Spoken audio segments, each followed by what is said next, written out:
The Texas Longhorns lost another assistant coach earlier today. Terry Joseph, who has been with Texas since Steve Sarkisian arrived in 2021, is leaving Austin to become the defensive pass game coordinator with the New Orleans Saints. Why did he leave? Where do the Horns go from here? Can Texas survive without three key assistants from last year's team? We'll discuss on today's edition of the BK Show. What's up, guys and gals? Welcome in to another edition of the BK Show. This is your one-stop shop for Texas Longhorns content on YouTube. I'm your host, BK Brad Kellner. I thought we were done with all of this. I thought wrong. Last Thursday, the Texas Longhorns officially announced a number of staff updates for the upcoming 2025 season. The hiring of Mark Orfe as the cornerbacks coach was made official. The hiring of Chad Scott as the running backs coach was made official. And one of the announcements was Terry Joseph adding to his role at Texas. He's always been the defensive pass game coordinator and secondary coach. Well, last week, he was given the title of safeties coach on top of that. With Blake Gideon leaving for Georgia Tech, Joseph was slated to take over the safety position in Austin next season. At least that's what we thought. Instead, he's out and headed to the New Orleans Saints. This makes sense. Terry Joseph is from New Orleans, so he gets the chance to return home. The title that he's getting there, defensive pass game coordinator, that usually includes coaching safeties as well. So I assume it's a very similar role to the one he had in Austin. And of course, the biggest difference, Terry Joseph gets to coach with an NFL team instead of a college team. Obviously, that's something Texas could not offer. Terry Joseph is cousins with longtime NFL defensive coordinator and one-time NFL head coach Vance Joseph, who at one point was having the time of his life. Hopefully, y'all remember that one. So Terry's got family in the league. Maybe Vance convinced him that this is the right move. And Terry Joseph has never coached in the NFL before. Maybe this was the first opportunity he had to take his talents to the next level and didn't want to pass that up. He's been a coach since 1999. That's when Terry Joseph started his coaching career in high school. Maybe he felt like this was the right time to give the NFL a crack. And he also spent 4 years at Texas, which doesn't feel like a ton of time, but that was the longest that Terry Joseph had spent in one spot since his coaching career started in 99. This is his 11th job since 2002. So maybe he's a guy who just likes change. And again, the opportunity to coach in the NFL and to go back home to do it, seemingly something that Terry Joseph could not pass up. Good for him. He earned it. He was able to get this Texas passing defense turned around in 2024. And it's funny, guys and gals, like if Terry Joseph left after the 2023 season, I don't know how many people would have cared. I mean, a lot of Longhorn fans were calling for his head after how bad the Texas secondary was in 2023, especially considering the way that season ended with that brutal loss to Washington in the Sugar Bowl, where Texas just couldn't stop Michael Penix or those Washington receivers. And it was a rough night in the Big Easy.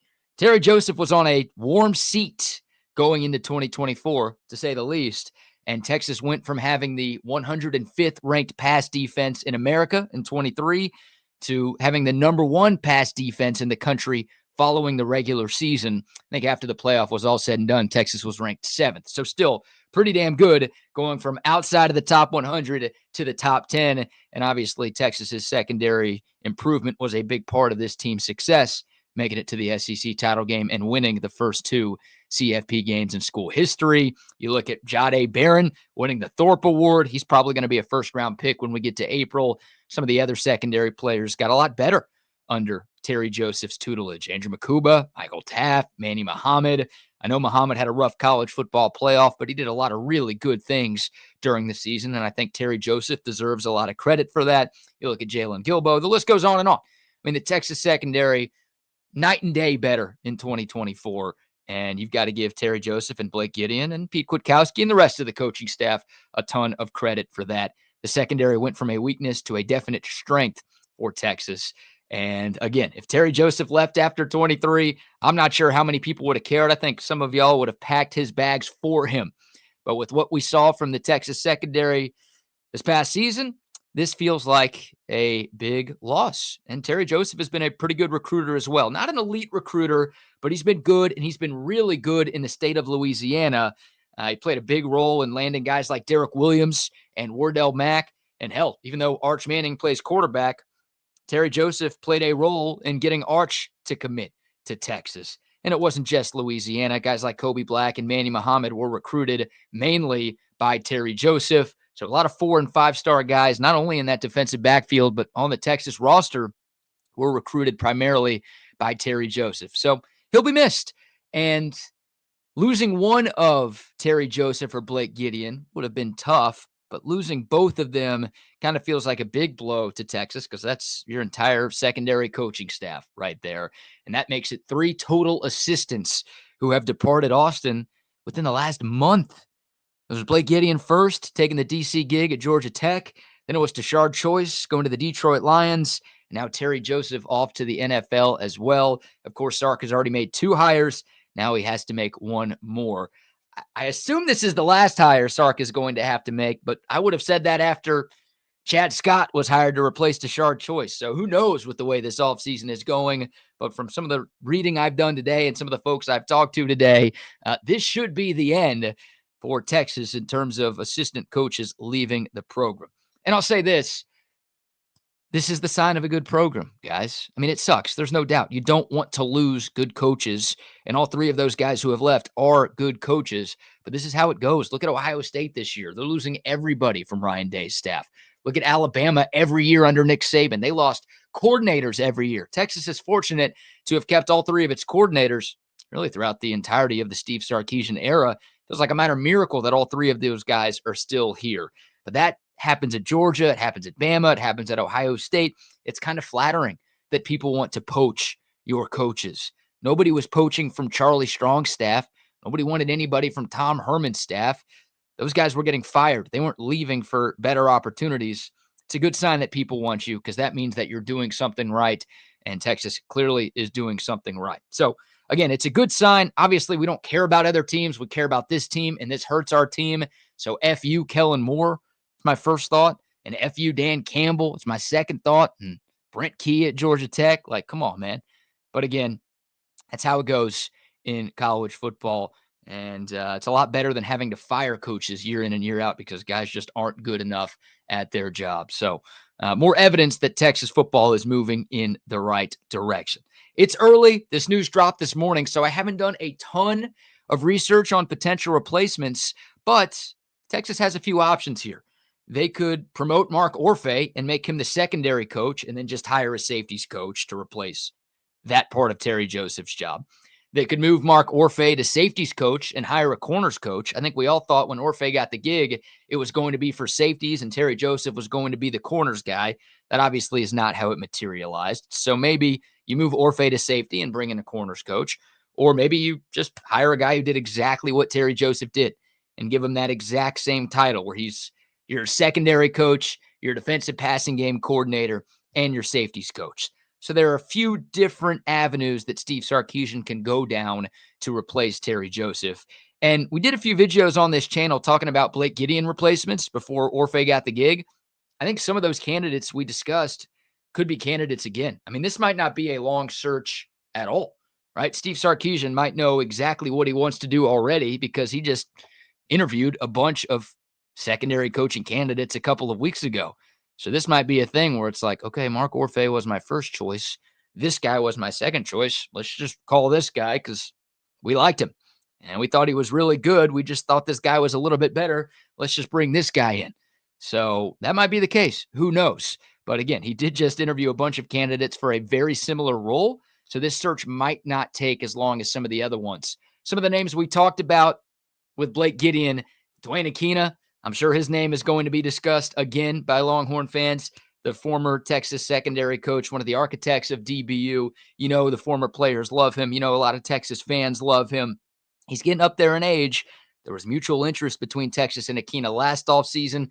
Nothing ever happened. Aquina's at Arizona right now. Could he be in the mix for this job? Jimmy Lake was another guy we talked about. Worked with PK for years at Washington and had a couple of other stops that Boise State, that Pete Kwiatkowski coached at. Jimmy Lake, a free agent right now. Could he be an option for Texas? Gary Patterson, another name that Longhorn fans have talked about. I don't think he's a very realistic option. Another guy who's a little bit up there in age, but a guy without a gig right now and a big name coach that I think would excite a lot of Texas fans. You look at the hiring of Chad Scott, you look at the hiring of Mark Orfe, you look at the Kenny Baker hire last year. Doesn't feel like Gary Patterson makes a lot of sense. He doesn't really fall in line with some of the other coaches who are a lot younger than Gary Patterson. So I don't know if any of those three guys, but especially GP, is a super realistic candidate to replace Terry Joseph. But we talked about them. It's worth bringing them up again. And I'll give Anwar Richardson some credit. Anwar Richardson at Orange Bloods, he had this story today, number one, but also he reported three finalists to replace Blake Gideon a few weeks ago. Mark Orfe was one of them. He got the gig. The other two, Mike Mickens, who's Notre Dame's defensive backs coach. Go back to Notre Dame. That's where Terry Joseph was when you got him here. I'd say that worked out pretty well for Texas. So Mike Mickens, perhaps another name the Longhorns are looking at.